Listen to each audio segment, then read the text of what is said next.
New Year and a Happy New Year. A very, very special thank you for those that attended our first New Year's service in the daytime.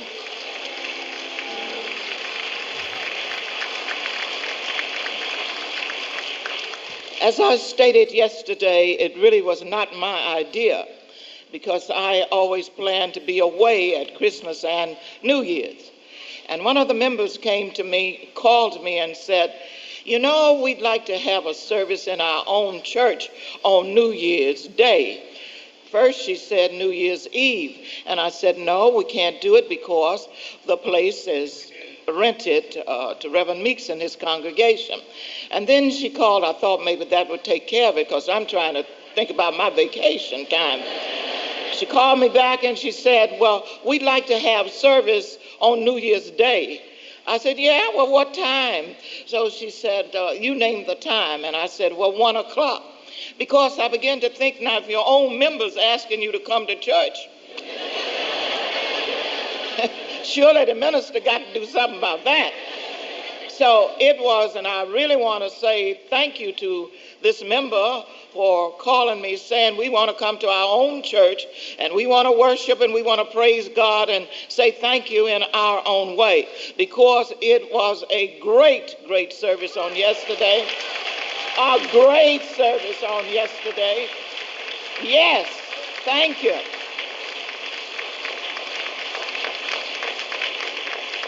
There goes my vacation for next year. This is news for us, we had a 2-hour service yesterday. I wasn't watching the clock. I wasn't sitting people down because the time was up. Yesterday was a new beginning because something exciting happened yesterday. Just want to share it with you. For 3 years, I have said, no, God, not me. I've done and finished what I'm supposed to do. Now you get somebody else to do this. And every year, I tell him that almost every day. Well, yesterday it happened in spite of me. There were ministers, and this is the exciting thing to me. There were ministers from all churches everywhere. And we were worshiping together. We were singing together. Clay Evans was here. Meeks was here. T.L. Barrett was here. Henry Hardy was here. I can't name the other ministers because I really didn't know all of the names, but I had them to stand up, and it was so beautiful for an ecumenical service that I've been praying for years. And I still say, until we get it together, how in the world do we expect the world to get it together? We're still into denominations, and it's no such thing. And I was so happy to hear the men say to me on yesterday, Reverend Coleman, we ready. And I'm thanking God that they meant it, because I've been ready all the time. They just don't want to have nothing to do with me. But I want you to keep praying, because it's time for us to realize that we all have different assignments. I'm talking about what God assigned me to do. All the other ministers, you do what God has assigned you to do. Clay Evans and I have become very close, and I like him a lot because he's very honest. And he said to me, I love you a lot. You're my second wife. Maybe that's how come I love it so. He said, but I don't agree with what you teach about heaven and hell. And that's okay. We don't all have to agree. The main thing is we all are talking about God, or we are talking about nothing. I approach it one way. Clay said, I don't care what you say, I'm going to still go to heaven. And I said, that's all right with me. And you can go to hell if you want to.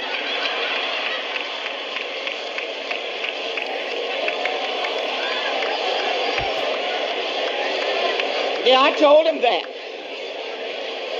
And he said to me, wonderful. So we get along wonderfully well. And if everybody can just understand that I am sure of what my assignment is. And my assignment is to teach people how to live a better life. So I have to keep on teaching. I don't care what you do with it after I teach it to you. You use it or you lose it. But that's your business. So remember, when you come to this church, I can't do anything but teach. So many of them were shocked yesterday. We had a lot of visitors. Thank you, God. The attendance was outstanding. It was beautiful. And so many of them were so shocked because the Holy Spirit was so high in here. We didn't care what time it was. And I said to the choir in thanking them this morning for the outstanding job that they did.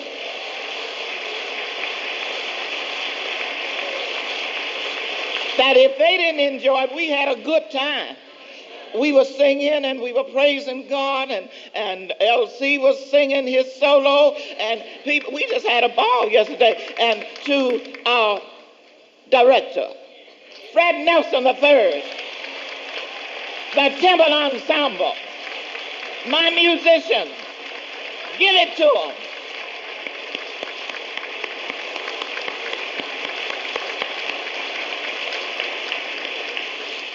The choir was so dressed up, I didn't know who they were.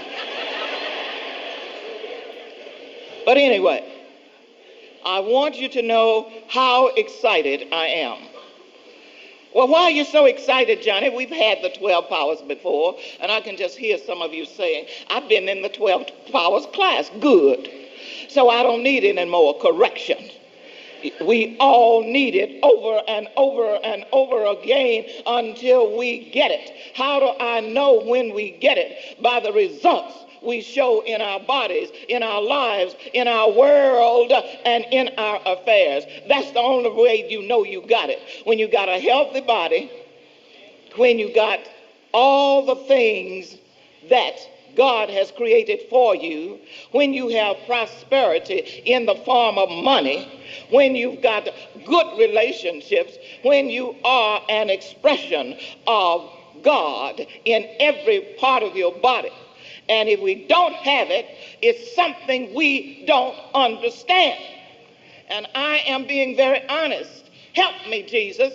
I don't understand how that you keep telling me how powerful I am and how great and wonderful I am, but I can't prove it. What's wrong? And he said to me again, I'm telling you over and over, Johniie Colemon, that you have everything, and not only you, I gave it to all my children inside, but instead of them looking where it is, they still wandering around out here trying to force it, trying to borrow it, trying to do a con game to get it. That is not the way it is done. And then he said to me, now, don't back up because people don't like what you say, nor the way you say it.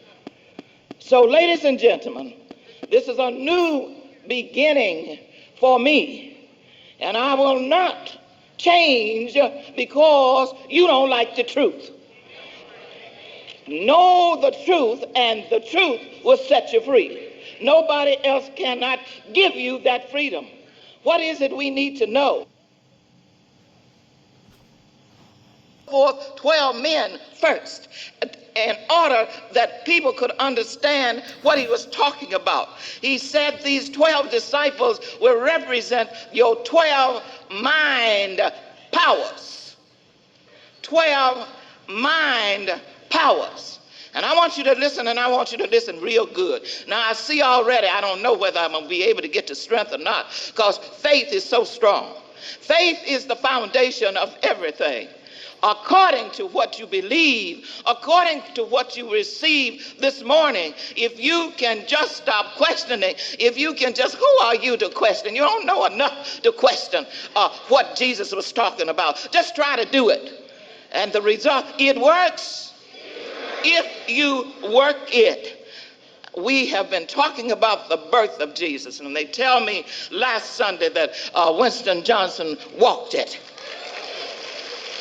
We talked about Jesus becoming the Christ, and that it was born, they say, December 25, 1999. We talked about his birth.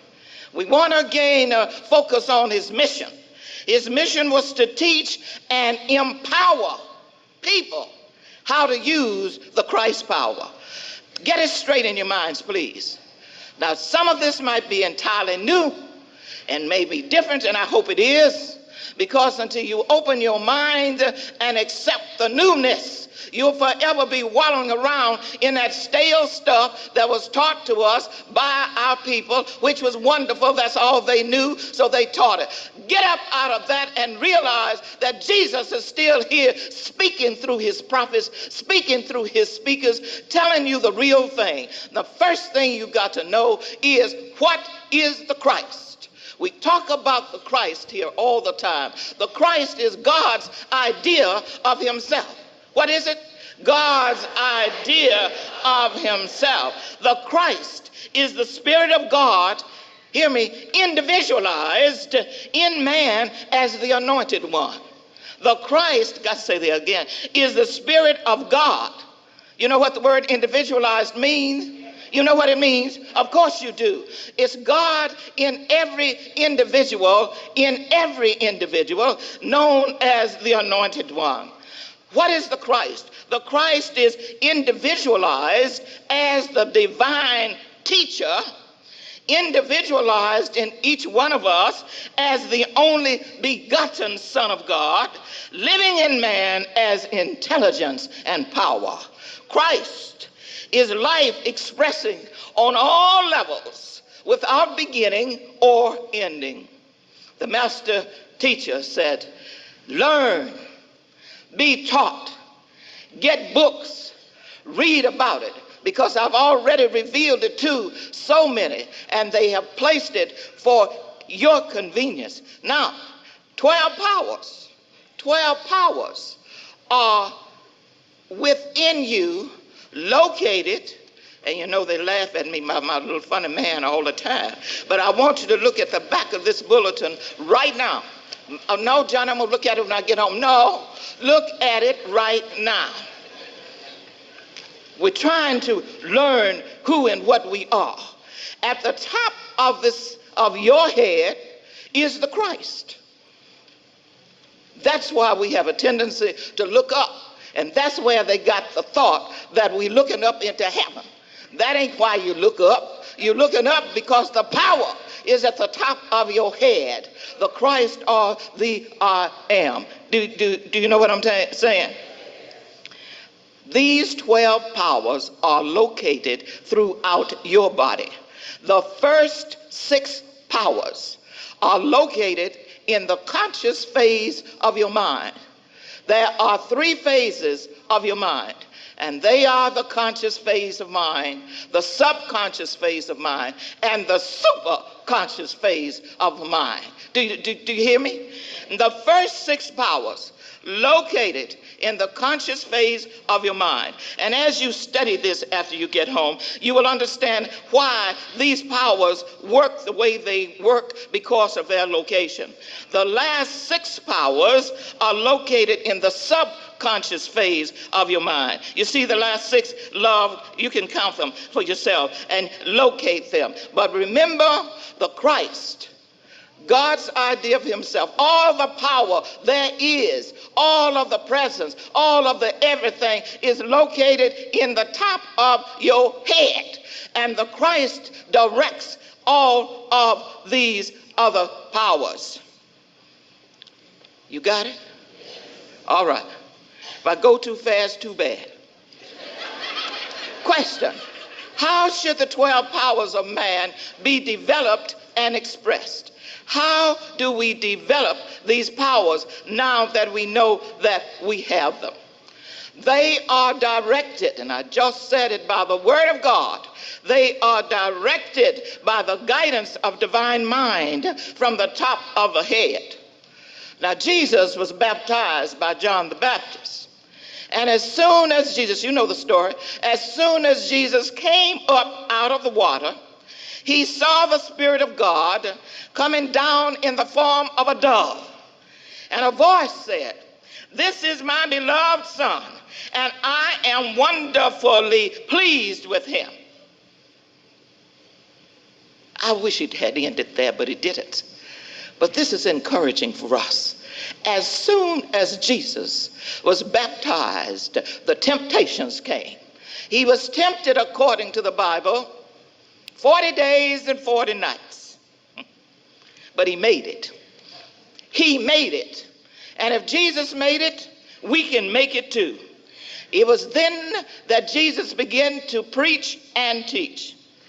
And one day, it stated he was walking along the beach, the Lake of Galilee, and he saw two brothers, Simon, that's called Peter, and Andrew, with a net, and they were out fishing because this was commercial fishing. This is the way they made their living, by catching fish. Jesus called Peter and his brother Andrew, but Jesus called them and said, "Come along with me, and I will show you how to fish for the souls of man." Peter was the first disciple called. Peter is the power that symbolizes faith. He was called first because Jesus knew that all the other faculties must be built on a strong foundation. Jesus knew that consciousness must begin with firm faith.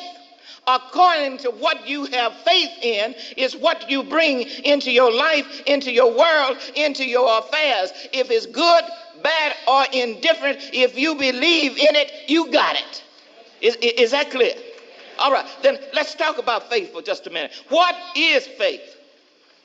Faith is the perceiving power of the mind linked with the power to shape substance. Faith is the perceiving. It perceives it. It has the power to perceive it, and then it has the power to what? Shape it. Substance. And the word substance means what? All right, standing under. Faith is the substance of things hoped for, the evidence of things unseen. What is faith? I'm going to say the same thing, but I'm going to put it in different words. This came from the Living Bible, and I love it. It is the confident assurance that something we want is going to happen. I like that. That's faith. It is the certainty that what we hope for is waiting for us, even though we cannot see it up ahead. That's faith. That's the Living Bible, Hebrews 11, verses 1 and 2. All right. What is the New Testament all about? The New Testament is a fulfillment of the Old Testament. So let's go to the Old Testament for just a moment. In the Old Testament, Abraham represents faith and obedience.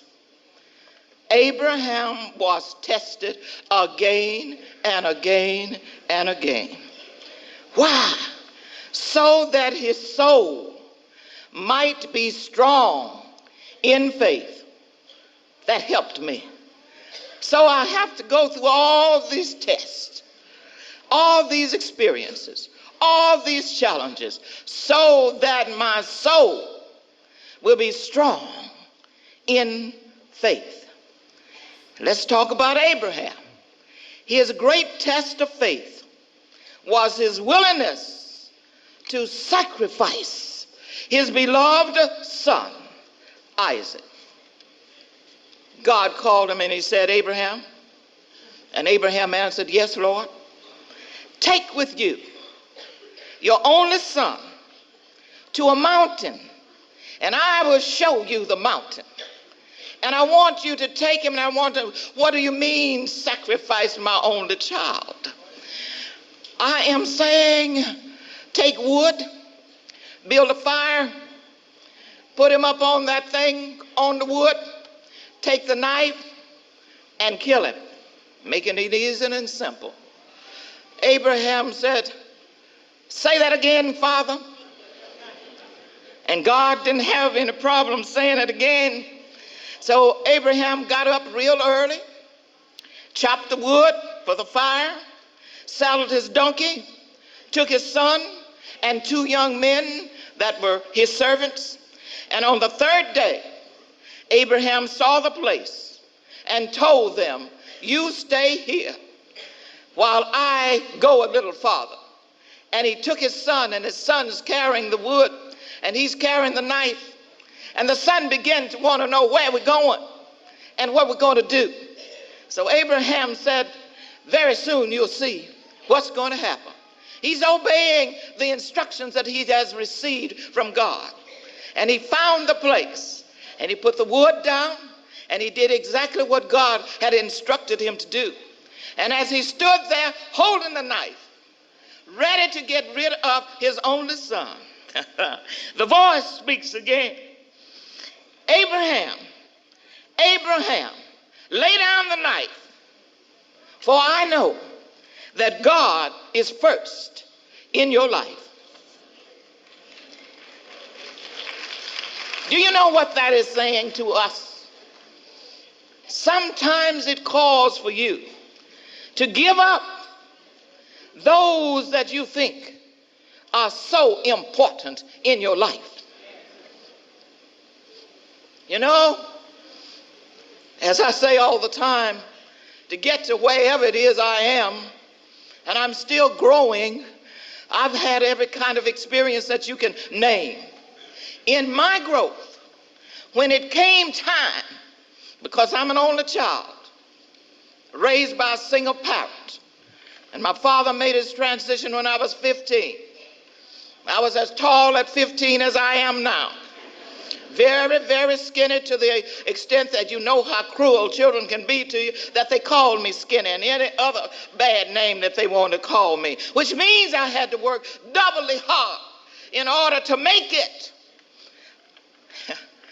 And when it came to that time that my mother was my best friend and my only friend and my everything, when I came to that part in my soul where I had to release her and let her go, she couldn't understand because she was in a different state of consciousness. But I'm on my way to becoming what God wanted me to be. And I said, Lula Parker, the time has come. You must release me. I've got to stand on my own big spiritual feet. And she began to cry, and she went, and you know what mothers can do. She went into all that whole thing, you know. But I was in a state of consciousness that tears didn't bother me. And I said, I've tried to explain it to you. If you don't understand, that's your problem. And it seems cruel and it seems mean, but it's a growth of the soul that you're going to come to, that you're going to release your children. You're going to release your mama. You're going to release your papa. You're going to release your grandma and your grandpapa. And you're going to release them all and realize I'm one with God, and oneness with God is all I need. If I need another mama, he'll send that. If I need another friend, he'll be that. He'll be whatever I need as I let go and let God. Do you understand? Now, you don't have to try to do this. You grow. Your soul comes to that place where you release and let go everything in the outer and begin to live with God and as God. There was a ram caught in the bush when he put the knife down. Abraham named that place Jehovah Jireh, meaning Jehovah provides. Instead of taking his son, Jehovah had already provided something to take the place of what was not going to happen. Don't be afraid. Jehovah has already provided, but two things cannot occupy the same place at the same time. The minute you let go of what you have outgrown, he has something else to take the place of that something. Do you know what I'm saying? One day, I'm talking about Peter now. You need to know about this guy. One day Jesus asked Peter, who do men say that the Son of Man is? Now, Peter, who do you say that I am? And Peter answered, thou art the Christ, the Son of the living God. Now flesh and blood could not reveal this to Peter. This was the acknowledgement of faith as the foundation upon which the church of Christ is built. This is the rock. This is the rock. Faith is your foundation. Faith is the rock. Then God said, I'm going to give you the keys of the kingdom. So realizing the location of Peter, knowing what Peter symbolizes this morning, in you, that means you have the keys. You got the keys to the kingdom. All you got to do is accept them, learn how to use them. What are the keys? The keys are the thoughts we form and the words that we speak. Peter stands at the door of thoughts, and Peter is called the faith thinker. Hear me. You must stay very close to Peter. You must always be certain of his allegiance. Ask him, Peter, don't you love me? Got to watch Peter now. Peter tell you every time, oh yes, I love you. You know I love you, Johniie. Come right along. And when you need him, you can't find him. Peter, lovest thou me? You see, Peter looks without, and Peter also looks within. Not only does he look within, but he looks without. Remember that day, you've heard it, you know all about it. Remember that day that Jesus was walking on the water? Oh, smart Peter saw him and yelled out there, Jesus, can I do it too? Jesus said, be my guest. Come on out. And Peter went out, but Peter's mind wanders. He walked out there and he was doing all right until his mind went to the outside. Look at me, how great I am. Can't nobody do this like me. Let's walk, Jesus. When he finished bragging on himself and how important he is, and he's the only one that can walk on water like Jesus, he found himself going down. Can't you hear him hollering now, save me, Jesus? You got to watch Peter. Peter would get you out in the middle of Lake Michigan,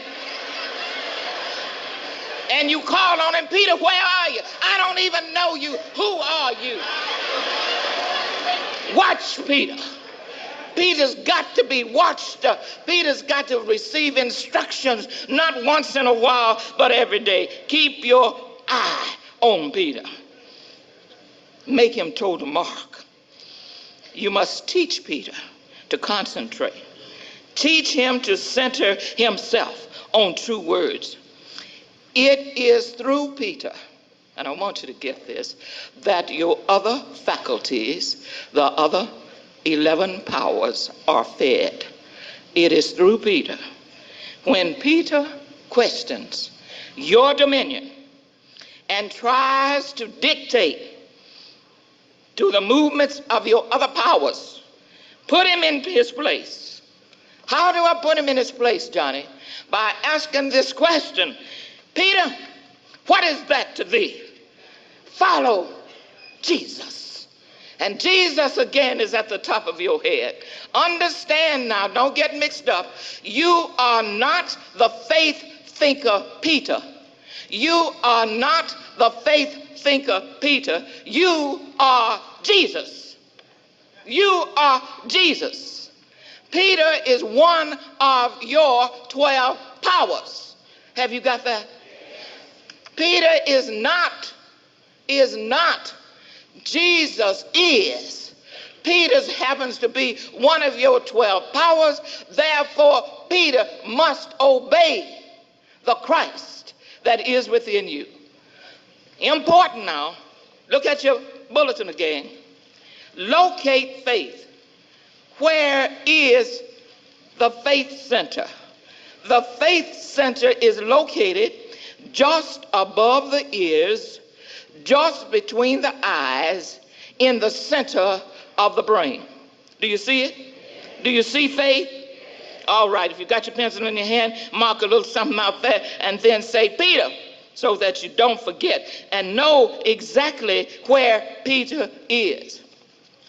There are exercises that we will be taking together so that you will know how to awaken Peter. Don't think that you do not have these disciples. You do have these disciples. You are a powerhouse. You have no business being sick. You have no business being broke. You have no business being unhappy. The only reason that you have any of these negative things is because you will not accept your disciples. You will not begin to instruct and to teach them and to give them direction. If you would get busy with your spiritual work, you wouldn't have no time for mess. You wouldn't have time to be on the telephone talking about nobody, about nothing. You wouldn't have time to try to run my church for me. And you can't do that because I get my instructions from God, and you show in it, not when it comes to what he tells me to do. If you get busy working with your powers that are within you to make a difference in this world, to make a difference in your world, what a wonderful millennium this will be. But everybody's got to do your part. How can we awaken Peter? We all have it. Peter's sitting up there sleeping. Don't care nothing about it because you don't care. Now that we are awakened, what do? The exercise says, center your attention in the crown of the head, where the spiritual center, where the I am, where the Christ is located. Then you speak the word. The Christ of God is awakening within me. I'll open up with this exercise on next Sunday. Then you allow, just hear this, a little of this, allow this Christ light coming from the top of your head to drop to the front forehead, the seat of the conscious mind. And then you speak the word again, and you say, I am aware that the Christ of God is awakening within me. The Christ faculty of faith is quickened in me right now. I don't question the faith of God because it is good and very good. How do I know that it's good? Because it has worked in the lives of people. By faith it's recorded, Enoch was translated that he should not see death. By faith Noah built an ark to save his family. By faith the walls of Jericho fell down. By faith the prophets subdued kingdoms and stopped the mouths of lions. And according to your faith, according to what you believe, is what you receive. My faith is in God, and when your faith is in God, you are not afraid of anything, of anybody, or anywhere at any time.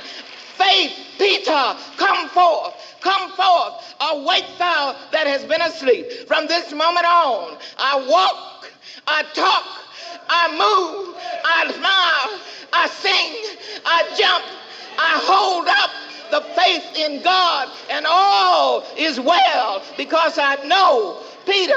And Peter, my question is, don't you love me no more?